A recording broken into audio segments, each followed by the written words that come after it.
Hi all. Hope you've had a blessed day today. Today I want to talk about Job chapter 2 verse 10. But he said unto her, Thou speakest as one of the foolish women speaketh. What? Shall we receive good at the hand of God, and shall we not receive evil? In all this did not Job sin with his lips? The second chapter of Job begins after Satan's attack on Job, his family, his fortune, and his standing in the community. Satan presents himself before the Lord, who permits the enemy to continue his evil assault on God's unsuspecting servant.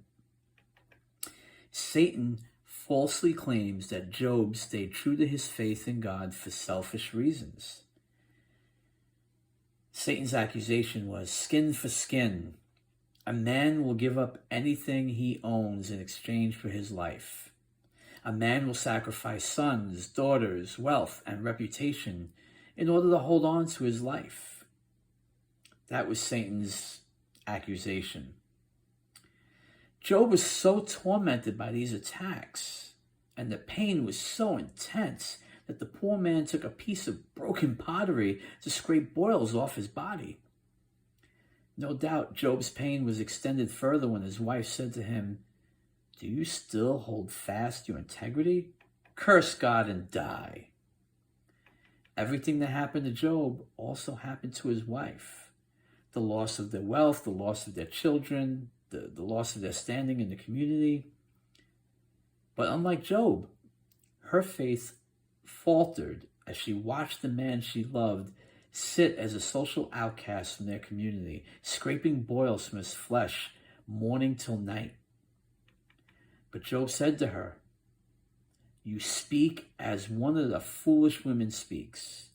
Shall we indeed accept good from God and not accept adversity? Throughout it all, we read that Job did not sin with his lips.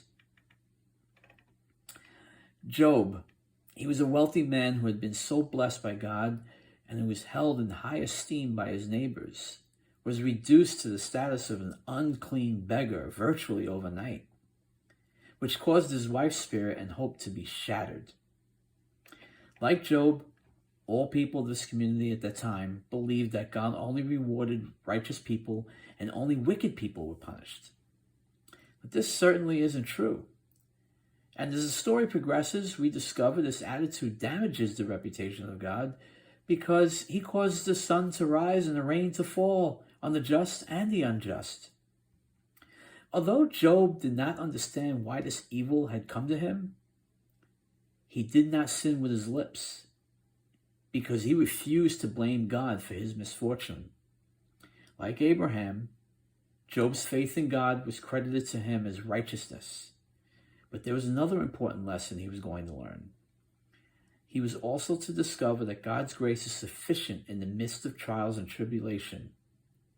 For his grace is made perfect by our weakness.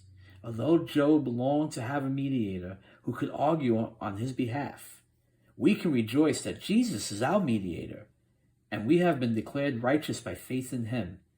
And the righteousness with which we are clothed is a gift from God to all of faith, to those who trust in his name, to those who believe in his word. God bless you all.